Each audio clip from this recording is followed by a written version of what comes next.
오늘 이 본문 말씀은 아주 유명한 가나의 혼인잔치 이야기입니다. 예수님께서 물로 포도주로 만든 기적을 전하고 있는 이야기입니다. 이 이야기는 요한복음에만 나오는데요.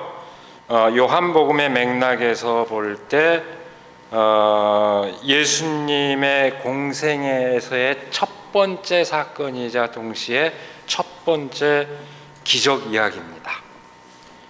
그만큼 이 얘기가 예수님의 공생애의 성격을 함축해주는 굉장히 중요한 의미를 갖고 있다는 것을 뜻합니다. 요한복음의 기록자는 아주 의도적으로 이 얘기를 가장 첫머리에 예수님의 공생의 시작을 알리는 그런 사건으로 기록하고 있습니다. 단적으로 얘기를 하자면 예수님께서 선포하신 그 하나님 나라는 이처럼 즐거운 잔치와 같다 하는 것을 아주 분명하게 보여주고자 하는 그런 의도를 띠고 있습니다. 오늘 본문 말씀이 전하는 그 상황을 다시 한번 우리가 그 환기를 해볼까요? 그 갈릴리 가나에서 혼인 잔치가 있었습니다. 여러분, 이 결혼식인데요.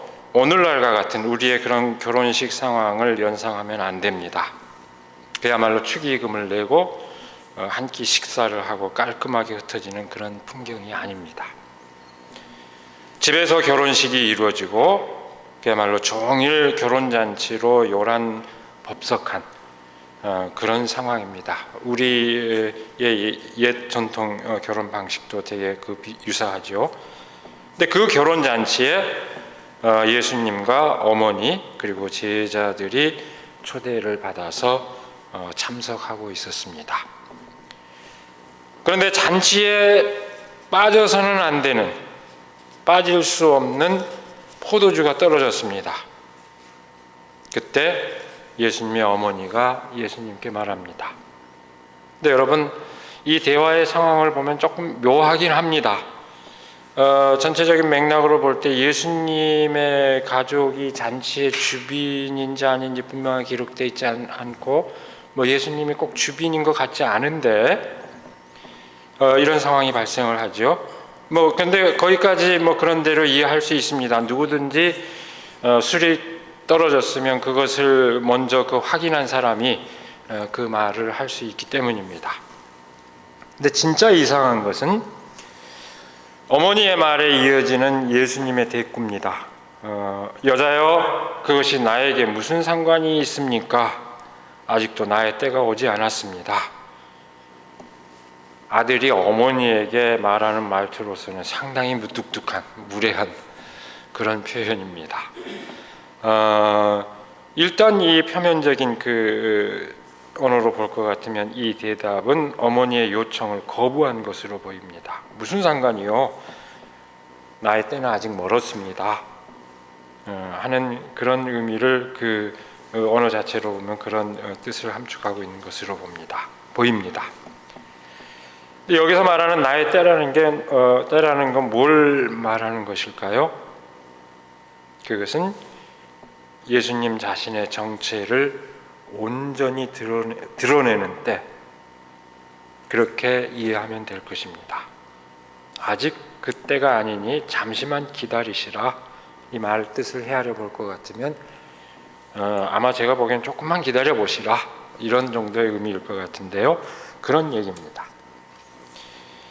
어쨌든 그런 상황에서 통상적으로 그렇게 답변이 나왔다면은 얘기를 하는 어머니 입장에서는 멈칫해야 할 것 같은데 어머니는 전혀 멈칫하지 않습니다. 주저없이 자기 스스로 감당해야 할 몫을 또 감당을 합니다.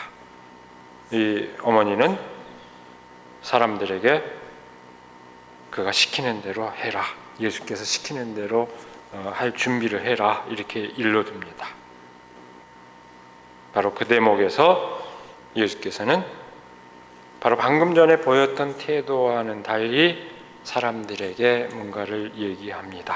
돌로 만든 물 항아리에 물을 가득 채우라고 말합니다. 그 물 항아리들이 뭘까요? 그것은 유대교의 정결 예법에 따라 준비된 것들이었습니다. 그러니까 정결례를 치르기 위한 정화수를 담아두는 그런 항아리였습니다. 대개 종교적, 우리 개신교에서는 그런 전통이 사라졌습니다만 어디를 가든지 뭐 절에도 있고, 뭐 일본 같은 데 가면 신사에도 있고 어디에도 있고 다 이슬람에도 있고 다 물이 있습니다. 그 먹는 물이 아닙니다. 손 씻는 물입니다. 손발을 씻는 정화수입니다. 일꾼들이 그래서 그 얘기를 듣고 그 항아리에 물을 가득 채우자 예수님께서는 그 물을 떠다가 잔치를 맡은 사람에게 가져다 주라고 말합니다. 그 잔치를 주관하는 그 사람은 그것이 훌륭한 포도주라는 것을 알고 잔치의 주인공인 신랑이 미리 예비해둔 것으로 칭찬을 하면서 잔치를 계속합니다. 어땠을까요? 당연히 잔치의 즐거움은 끊이지 않고 계속되었을 것입니다.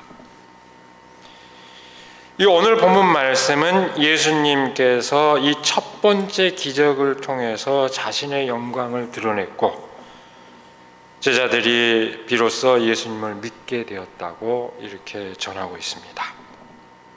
여러분, 이 상황을 한번 그 머릿속으로 상상해 보시기 바랍니다. 즐거운 잔치 자리 상황이니만큼 여러 가지 흥미로운 장면들을 떠올릴 수 있습니다. 근데 오늘 저는 이 이야기에서 특별히 두 가지 점을 주목하고자 합니다. 첫 번째는 예수님과 어머니의 그 이상한 대화 장면이요, 두 번째는 물로 포도주를 만드는 바로 그 장면입니다. 첫 번째로 잔치 자리에 없어서는 안 될 포도주가 떨어진 것을 안 어머니가 아들 예수에게 요청했을 때 두 사람의 대화는 상당히 긴장감이 감돕니다. 대답, 아까도 얘기했지만 대답 그 자체로 볼 것 같으면 거절의 의사를 밝힌 게 아닌가 이렇게 보입니다. 일단 거절하고 있는 것처럼 그렇게 보입니다. 그러나 그 상황에서도 어머니는 아들에 대한 믿음을 저버리지 않습니다. 뭔가를 보여줄 테니 사람들로 하여금 그에 대비하도록 일러줍니다. 그리고 과연 예수께서는 항아리에 물을 채우라 하고 그것을 포도주로 바꿔냅니다.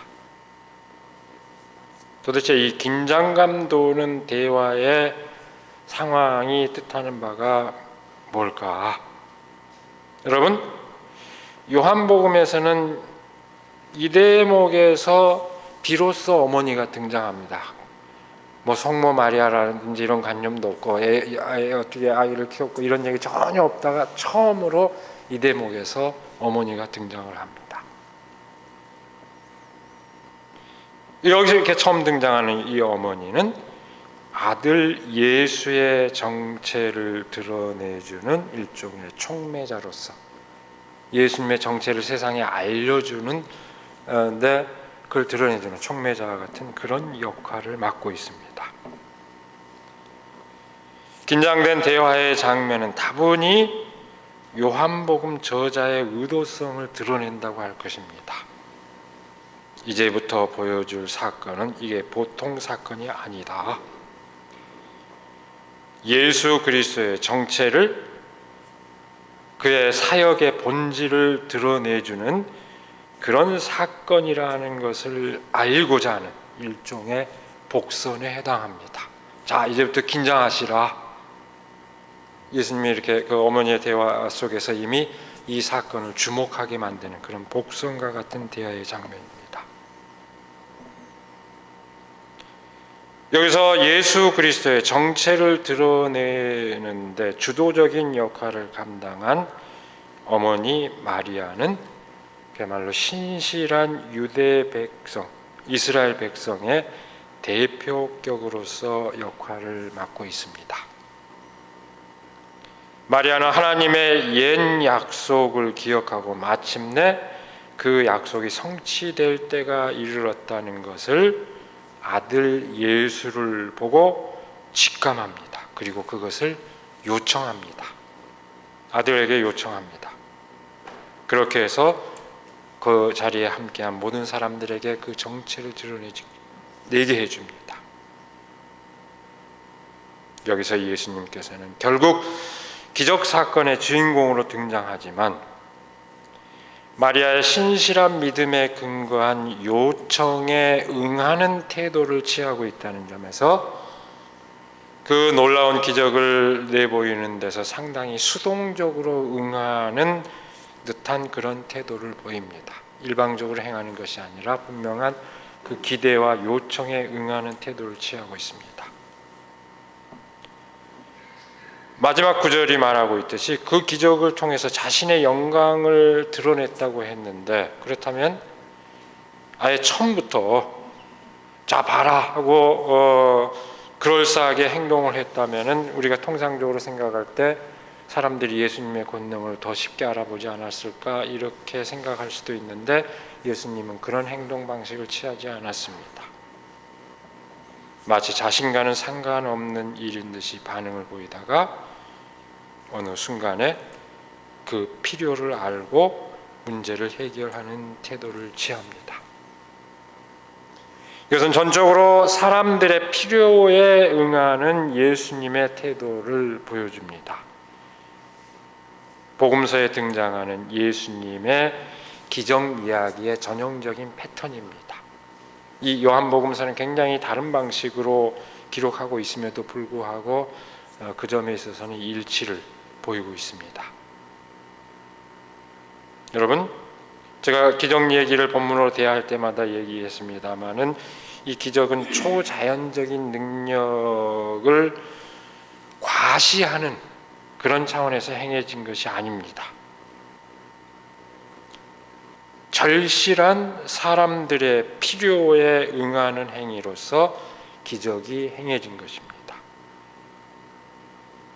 여러분 어떻습니까? 다 되게 기억하고 있겠습니다마는 당신이 하나님의 아들이라는 걸 증명해 보이라, 이런 식으로, 그러니까 말하자면 능력을 과시해 보라는 요구를 받을 때 예수님은 어땠습니까? 기적을 행하지 않았습니다.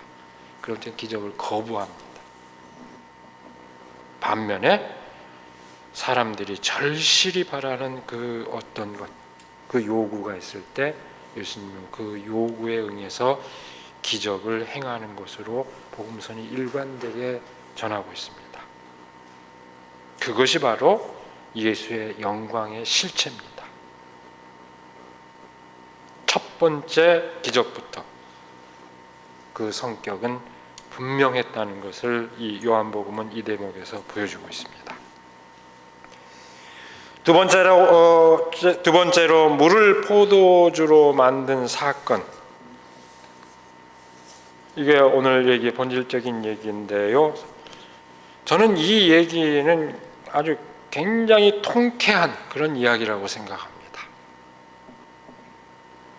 동시에 이 이야기의 본질적인 메시지를 함축하고 있습니다. 이 이야기는 당시 유대교의 율법과 예수 그리스도의 복음의 결정적인 차이를 말해주고 있습니다. 유대교의 그 정결례를 위하여 준비된 항아리가 있었습니다. 거기에 물을 담으라고 해놓고 예수께서는 그 물을 포도주로 바꿔버렸습니다. 유대교의 정화수가, 율법의 정화수가 복음의 포도주로 바뀌어버린 것입니다. 여러분, 얼마나 통쾌한 이야기입니까? 술을 안 드시는 분은 통쾌하다고 안 느낄지 모르겠으나 이 상황을 이렇게 먹고 안 마시고에 상관없이 그 상황에서 한번 생각해 보십시오. 정결예법에 따라 항아리가 준비되어 있다는 것은 그 항아리에 채워진 물이 정결하게 씻는 용도로 사용됐다는 것을 말합니다. 그런데 그 항아리에 물을 채우라고 해놓고 그 물을 씻는 용도로 사용한 것이 아니라 먹는 용도로 사용해 버렸습니다. 그것도 그냥 물이 아니라 그 아주 맛있는 포도주로 바꿔버렸습니다. 이거는 놀라운 가치의 전도입니다. 그야말로 놀라서 낮아빠질 만한 그런 중대한 어떤 가치의 전환을 뜻하는 것을 뜻합니다. 여러분, 제가 통쾌한 요소가 있다고 했는데요. 이 대목에서 여러분 예수님의 유머를 눈치채지 못하면 성경을 너무 경직되게 보는 거예요. 이 놀라운 가치 전도, 일종의 이 언행으로서 행동으로서 보여준 놀라운 유머요. 그 자체가 또 동시에 본질적인 메시지를 함축하고 있는 그런 의미를 갖고 있는 것입니다. 딱 줄여서 얘기하면 따분하고 맛없는 유대교는 그만 가라. 이제 즐겁고 맛있는 예수의 복음이 도래했다. 그걸 의미합니다. 그걸 이렇게 행동으로 보여준 것입니다.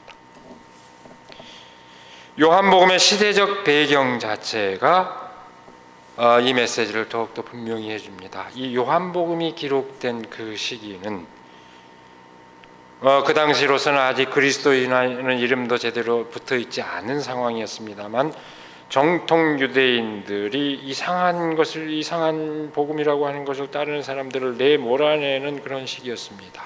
그러니까 정통적인 유대교인들이 그리스도인들을 박해하는 그런 시점이었습니다. 이제 회당에서 같이 있었는데 나가라, 너희들 이상해서 못 받아주겠다 하고 내모는 그런 시기입니다. 요한복음에는 그런 문제의식을 배경으로 하고 있습니다. 그런 상황. 그러므로 이 첫 번째 기적 이야기에 담긴 의도는 그만큼 더더욱 그렇게 선명한 것이었다고 할 수 있습니다. 결국 오늘 특별히 제가 주목한 이 두 가지 초점을 통해서 볼 때 오늘 말씀의 의미는 이렇게 요약됩니다. 결국 예수께서는 당시 민중들의 절실한 요구에 따라 그 요구를 해결할 수 있는 길을 제시함으로써 사람들로 하여금 즐겁고 기쁜 삶을 누릴 수 있도록 한 것입니다. 그것이 오늘 본문 말씀의 요체입니다.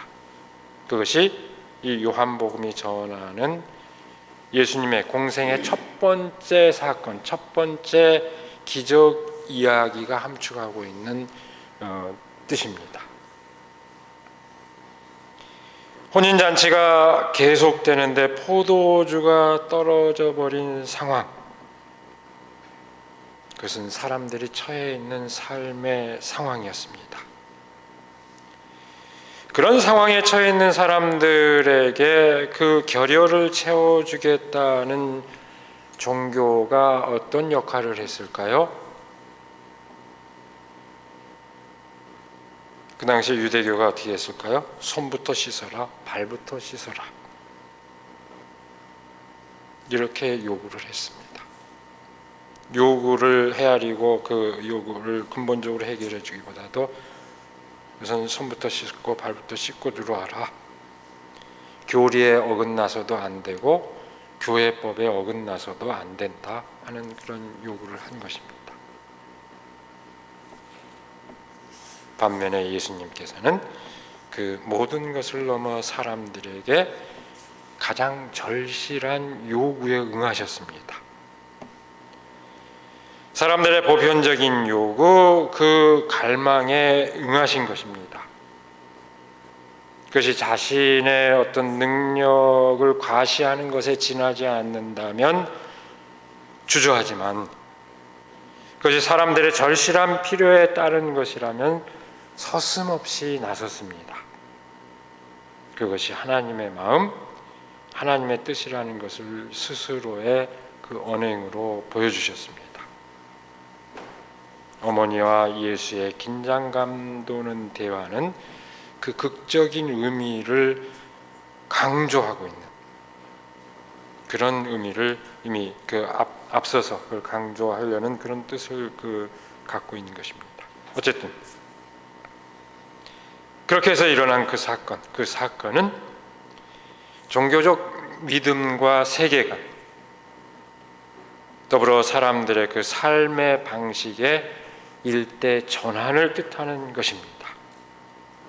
그 전환을 통해서 사람들은 기쁨을 누리고 참 삶을 누리게 되었습니다. 요한복음이 전하는 예수님의 그 공적인 생애의 첫 번째 사건, 첫 번째 기적 이야기는 그 일대 전환을 알려주는 사건으로서 예수 그리스도의 정체를 분명하게 보여준 것입니다.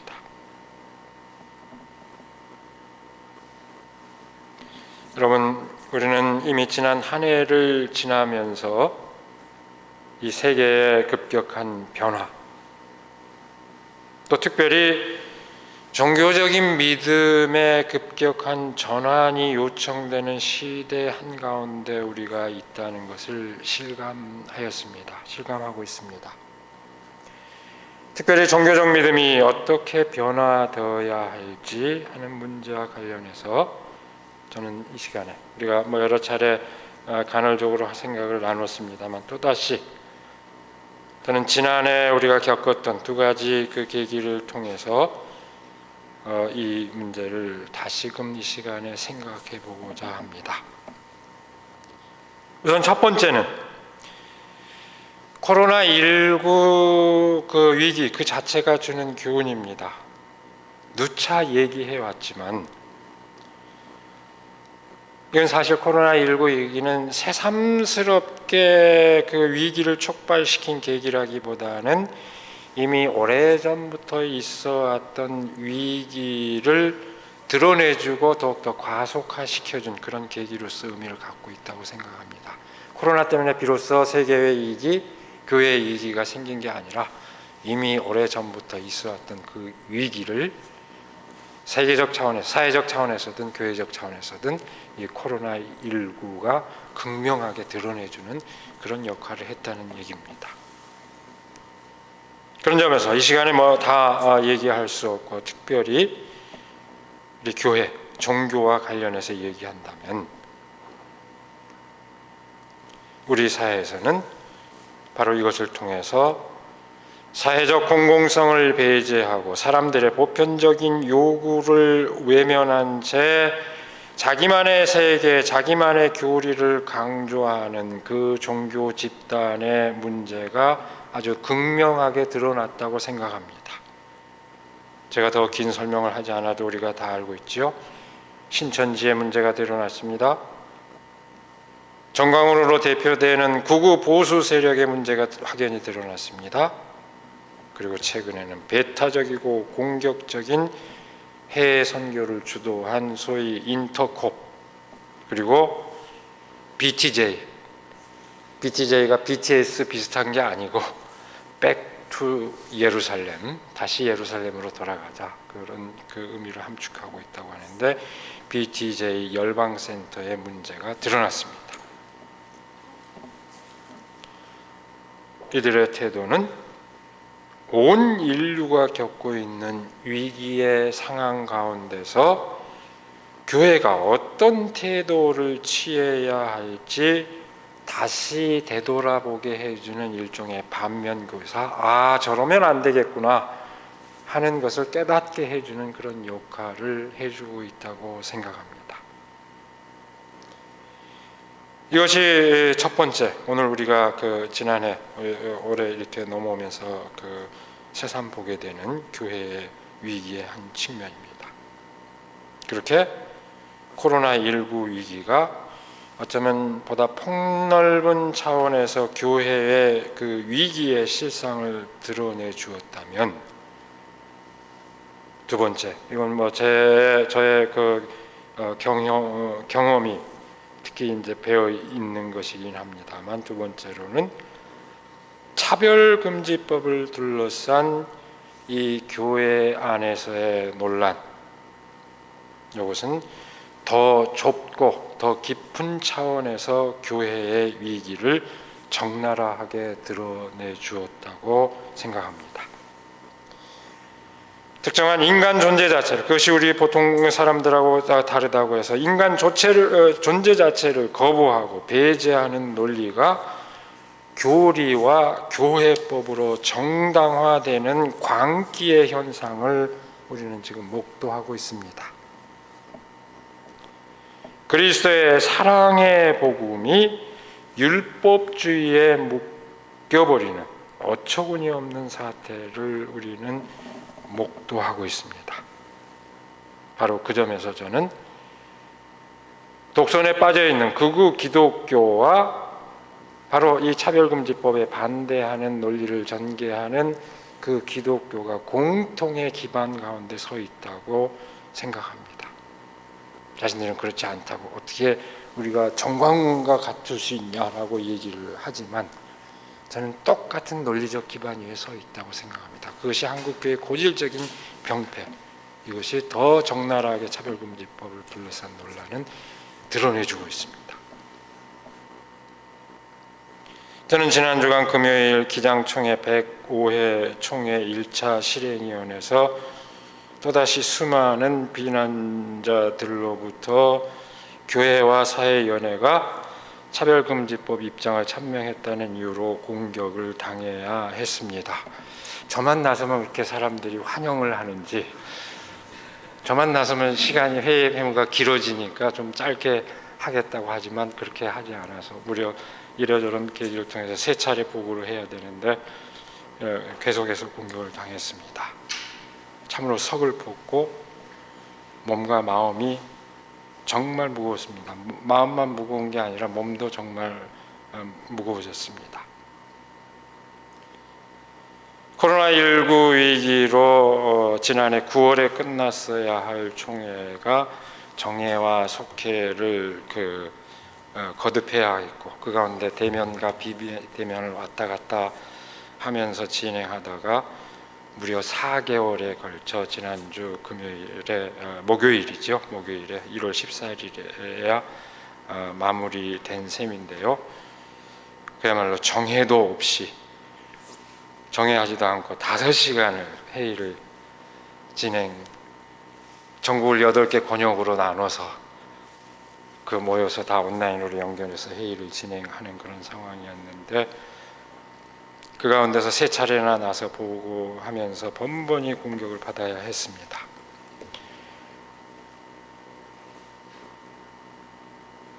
민주화와 인권운동의 대열에 헌신적이었던 기장교회마저 다 무너졌다는 느낌을 지울 수 없었습니다. 저보고 공격하는 분은 고집이 어지간하다고, 그런데 그게 개인 고집의 문제가 아니죠. 정당한 절차에 따라서 정당한 주장을 했으면 됐지. 그걸 왜 사과를 해야 되고 유감을 표해야 되냐. 그쪽에 당신들은 반대 의견 얘기하면 됐지. 왜 이거에 대해서 부당하다고 얘기하느냐. 이제 그런 취지로 공방을 벌였는데요. 끝까지 입장은 지켰지만 마음은 좀 참담했습니다. 그야말로 다 무너진 집 기둥 하나 겨우 아슬아슬하게 붙잡고 있는 듯한 민주화 인권운동에 헌신했던 그런 기장교회가 더 이상 아니다 하는 그런 참담한 심정을 느끼지 않을 수 없었습니다. 그리스도의 사랑의 복음을 따르는 교회가 아니라 율법주의, 교리주의에 매인 그런 교회의 모습입니다. 그런 맛없는 교회와는 결별해야 합니다. 예수 그리스도의 복음은 혼인잔치의 포도주와 같은 것입니다. 가나의 혼인잔치에서 일어난 바로 그 전환이 지금 교회에 요청되고 있습니다. 저마다 삶의 기쁨을 누릴 수 있는 세계에 대한 희망, 그것을 보여주고 그것을 실현하는 교회로 전환되지 못한다면 교회는 이제 사라지고 말 것입니다. 젊은 세대들이 교회를 외면하고 있는 현상은 예사스러운 사태가 아닙니다. 거기에 교회의 미래, 운명이 달려있다는 것을 알아차리지 못한다면 교회의 구원 가능성은 없습니다. 오늘은 특별히 우리가 여신도의 주일로 지키고 있습니다만, 이 시간에 제가 고답적인 어떤 성적 역할을 역설할 마음은 없습니다. 굳이 한마디 덧붙인다면 이 말씀만 드리고 싶습니다.